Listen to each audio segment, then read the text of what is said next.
자, 과학의 탐구 방법에 대해서 알아보도록 할게요. 우리가 배우고 있는 이런 과학적인 지식들이 있는데, 이런 지식들은 어떻게 만들어질까요? 교과서는 34에서 35페이지를 피면 됩니다. 자, 과학의 탐구 방법은 크게 두 가지가 있습니다.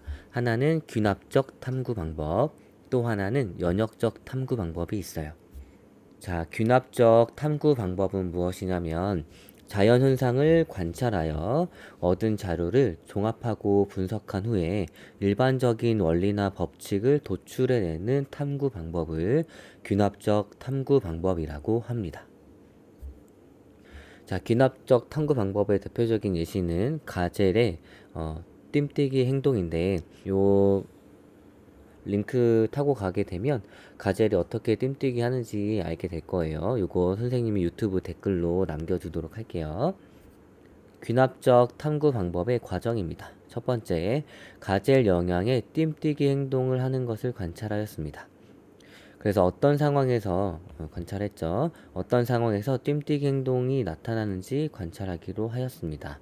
그래서 가젤 영양이 서식하는 장소 근처에서 눈에 띄지 않게 숨어서 관찰하고 포식자의 접근에 대한 동물들의 반응과 관련된 자료를 조사합니다. 자, 가젤 영양이 치타와 같은 포식자가 주변에서 나타날 때마다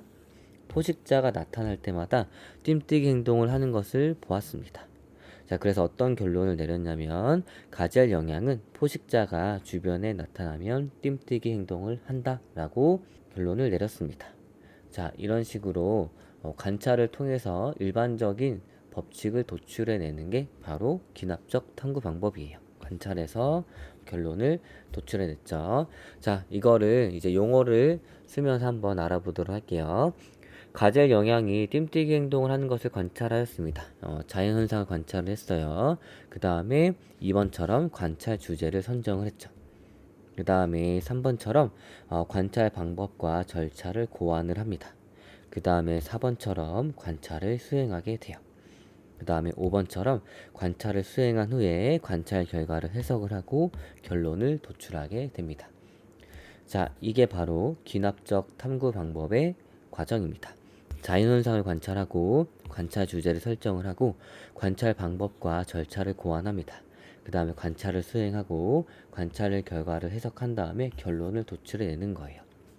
그래서 많은 것들을 관찰을 하고 이거에 대한 결론을 도출해내는 게 바로 귀납적 탐구 방법입니다. 자, 귀납적 탐구 방법은 관찰을 이용합니다. 관찰이라고 하는 것은 무엇이냐면 보는 것뿐만 아니라 우리가 오감을 이용한 것을 다 관찰이라고 하는 거예요. 그러면 우리는 관찰을 얼마나 잘 할 수 있을까요?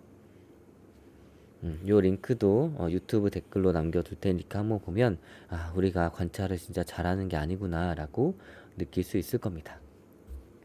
자, 여러분들 이 사진을 보게 되면 뭐가 먼저 보이나요?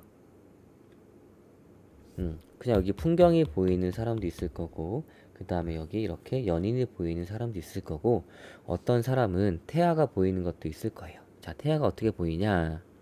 코가 있고, 입이 있습니다. 그 다음에 여기 이렇게 눈이 있어요. 그 다음에 여기 손가락이 이렇게 있고, 그 다음에 배가 있고, 다리가 이렇게 있습니다. 자, 어때요? 보는 사람마다 먼저 보이는 게 다르죠. 자, 왼쪽. 자, 여러분들은 뭐가 먼저 보이나요? 여인의 뒷모습이 보이나요? 아니면은 나이 든 할머니의 옆모습이 보이나요? 자, 여인의 뒷모습이 먼저 보이는 사람들은 자, 여기 이렇게 여인의 머리카락이 있고 그 다음에 여인의 볼, 그 다음 턱이 이렇게 있습니다. 그 다음 여인의 귀가 이렇게 있고 눈썹이 있고 코가 있죠. 그 다음 여인의 목이 있고 목걸이를 했습니다. 됐죠? 그 다음에 할머니가 보이는 사람은 할머니의 이렇게 머리가 있고 할머니의 코가 이렇게 있습니다. 할머니의 눈이 이렇게 있고 그 다음에 할머니의 입이 이렇게 있는 게 보일 거예요. 자, 그 다음 오른쪽 뭐가 먼저 보이나요? 어떤 사람은 잔이 먼저 보일 거고 어떤 사람은 이렇게 사람의 옆모습이 보일 겁니다.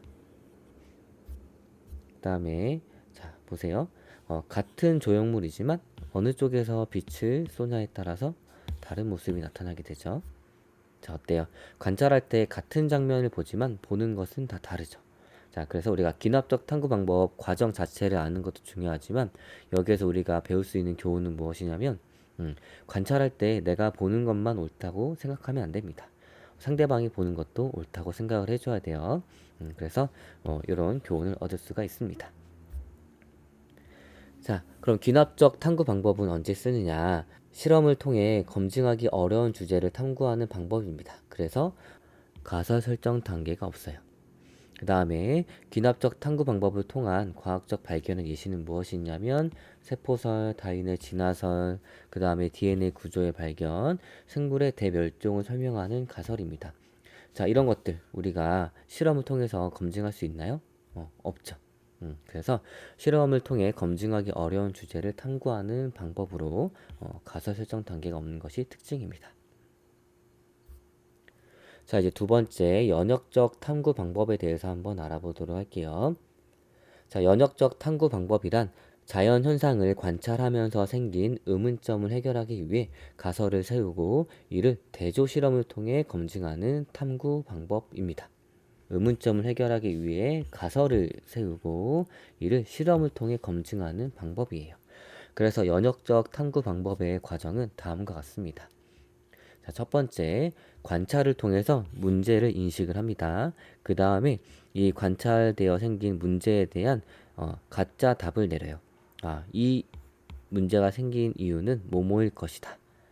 라고 가설을 설정하는 단계를 가집니다. 요 현상을 설명하는 가짜 설명이에요. 그 다음에 얘를 검증하기 위해서 탐구를 설계를 하고 수행을 합니다.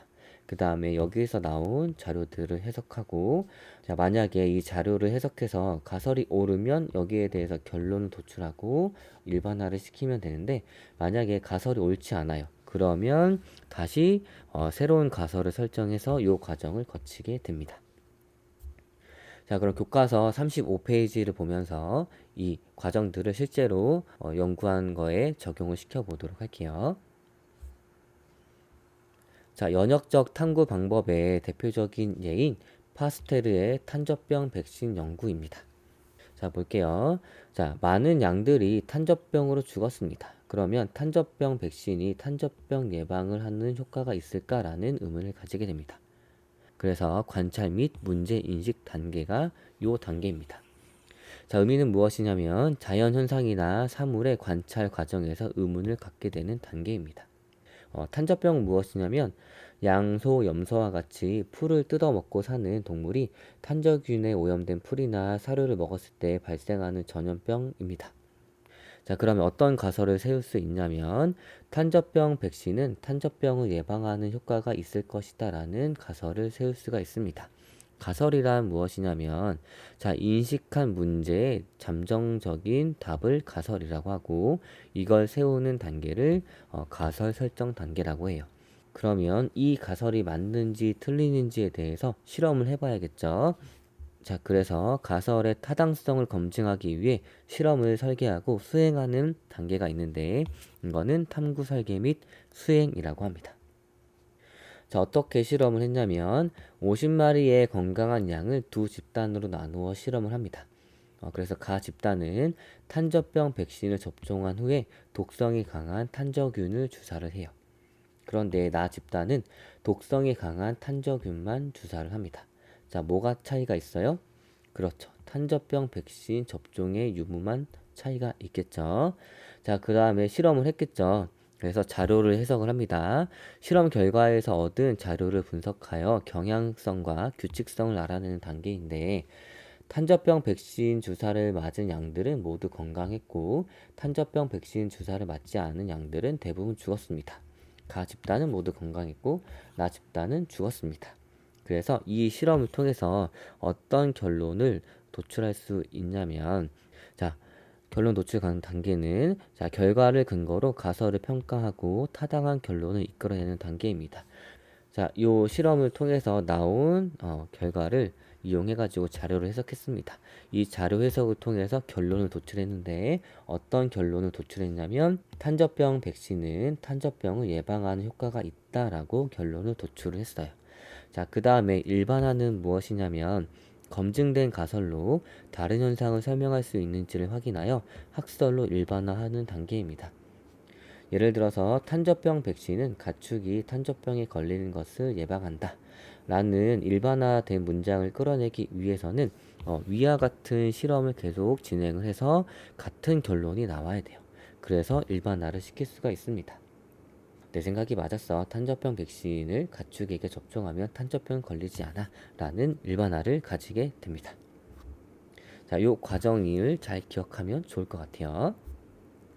자, 그러면 연역적 탐구 방법에 대해서 배울 때 다양한 개념들이 나오는데 이 개념들을 한번 알아보도록 할게요.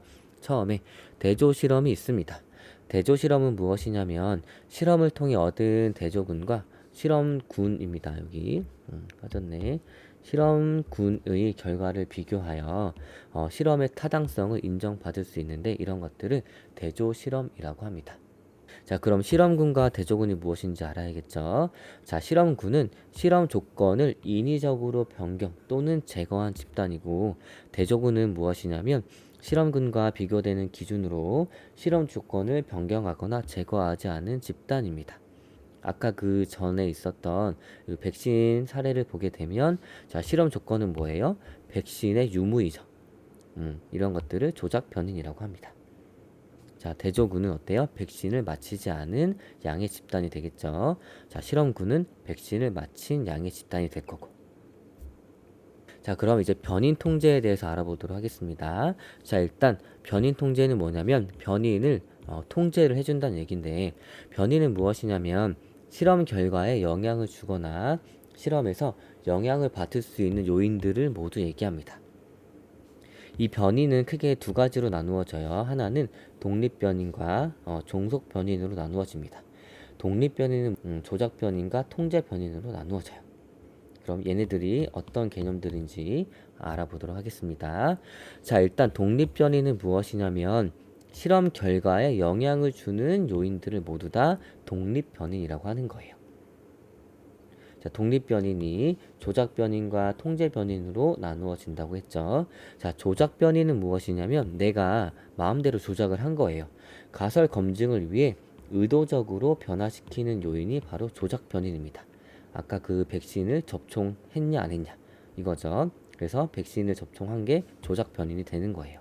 자, 통제변인은 무엇이냐면 조작변인 이외에 실험 결과에 영향을 주는 변인으로 일정하게 유지를 해야 하는 변인입니다. 자, 예를 들어서 이 가집단과 나집단이 있었죠, 양이. 자, 가집단에는 백신 주사를 맞췄습니다. 근데 나집단에는 백신을 맞히지 않았어요. 자, 그런데 만약에 가집단을 굉장히 좋은 환경에서 키웁니다. 먹이도 잘 주고 온도도 좋고 습도도 적당한 환경에서 키워요. 그런데 나집단은 가집단이랑 다르게 먹이도 안 주고 온도도 굉장히 낮은 환경에서 키우고 습도도 굉장히 낮게 해줍니다. 그랬을 때 가집단은 건강하게 살아있고 나집단은 죽었을 때 이게 과연 백신 때문이냐 라고 했을 때 얘기를 못하겠죠. 왜냐면 나집단은 먹이도 잘 안 줬고 온도도 굉장히 낮은 데서 키웠고 그 다음에 습도도 굉장히 낮은 데서 키웠어요. 뭐가 원인이 돼서 죽은지 모른단 말입니다. 그래서 이런 것들을 통제해 줘야 된다는 얘기예요. 백신 외에 다른 실험에 영향을 줄 수 있는 요인들을 다 통제를 해줘야 됩니다. 이런 것들을 통제 변인이라고 해주는 거예요. 그래서 조작 변인 이외에 실험 결과에 영향을 주는 변인으로 일정하게 유지를 해줘야 됩니다. 그래서 백신의 유무 외에는 나머지 것들 예를 들어서 방금 설명했던 이 양을 키울 때 필요한 먹이를 똑같이 공급해 줘야 되고 똑같은 온도에서 키워야 되고 똑같은 습도에서 키워야 됩니다. 이렇게 일정하게 유지해 주는 변인을 통제 변인이라고 해줘요. 자, 그럼 종속 변인은 무엇이냐면 조작 변인에 따라 나타나는 실험 결과입니다. 양 실험에서 봤을 때는 그렇죠. 양이 죽었냐 살았냐. 자, 여기까지 이해됐나요? 자, 이거 잘 공부해 놔야 돼요. 자, 그럼 교과서 35페이지를 다시 보도록 하겠습니다. 교과서 35페이지를 보면서 다시 설명해 보도록 할게요. 자, 교과서 35페이지입니다. 이거 다시 볼게요. 교과서 잘 보세요. 자, 그러면 가집단과 나집단 중에 실험군은 무엇일까요? 그렇죠. 실험군은 가집단과 나집단 중에 가집단이겠죠. 왜냐하면 탄저병 백신에 효과가 있는지 없는지 실험하고 싶은 거니까. 자, 그 다음에 이 탐구 설계 및 수행 과정에서 조작 변이는 무엇일까요? 내가 조작한 거. 가집단과 나집단에서 차이가 나는 건 뭐예요? 그렇죠. 탄저병 백신의 접종인 거죠. 그래서 얘가 조작 변이에 해당합니다. 그 다음에 탐구 설계 및 수행 과정에서 통제 변이는 무엇일까요? 가집단과 나집단에서 요거 말고는 다 똑같이 해줘야 돼요. 그래서 양의 먹이량, 운동량, 물 주는 양, 일광용량, 그 다음에 스트레스 등등등 이런 것들이 다 일정하게 해줘야 되는 통제 변이에 해당합니다. 그러면 요 과정에서 이 종속 변이는 무엇일까요? 그렇죠. 얘는 모두 건강했고 얘는 죽었죠. 그러니까 양이 죽었느냐 살았느냐, 탄저병 예방 효과 혹은 양의 생존 여부가 종속 변인이 되는 겁니다. 자, 이렇게 선생님이 설명한 거 지금 글로 적어놨으니까 잘 기억하고 이해하면 될 것 같아요. 자, 여기까지 됐으면, 자, 귀납법이랑 그 다음에 연역법에서 가장 큰 차이점은 무엇이냐면 바로 가설 설정 단계가 있느냐 없느냐입니다. 이 귀납법은 귀납적 탐구 방법은 가설 설정 단계가 없었고, 연역적 탐구 방법은 가설 설정 단계가 있었어요. 자, 그러면 이 가설의 구조에 대해서 한번 알아보도록 할게요. 자, 가설의 구조는 뭐가 들어가 있어야 하냐면 이 조작 변인과 종속 변인이 모두 들어가 있어야 합니다. 이게 없으면 가설이 되지가 않아요. 자, 예를 들어서 우리가 탄저병 백신에 대해서 방금 실험한 거를 봤죠. 자, 예를 들어서 이런 가설을 세웁니다. 탄저병 백신은 탄저병을 예방하는 효과가 있을 것이다. 라는 가설을 세웠어요.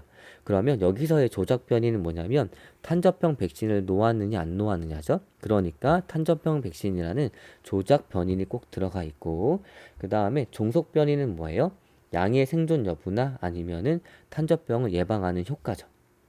그렇기 때문에 가설에는 이렇게 탄저병을 예방하는 효과라는 종속 변이이 있어야 합니다. 됐나요? 그래서 탄저병 백신은 탄저병을 예방하는 효과가 있을 것이다 라는 가설에서 조작 변인과 이렇게 종속 변인이 들어가 있어요. 요 구조 잘 기억해 두도록 하세요. 이처럼 조작 변인과 종속 변인이 명확하게 드러나 있어야 합니다. 자, 만약에 내가 이런 가설을 세웠는데 결론이 이 가설과 똑같이 나왔어요. 그러면 결론은 어떻게 내릴 수 있냐면 탄저병 백신은 탄저병을 예방하는 효과가 있다라는 결론을 내릴 수가 있는 겁니다.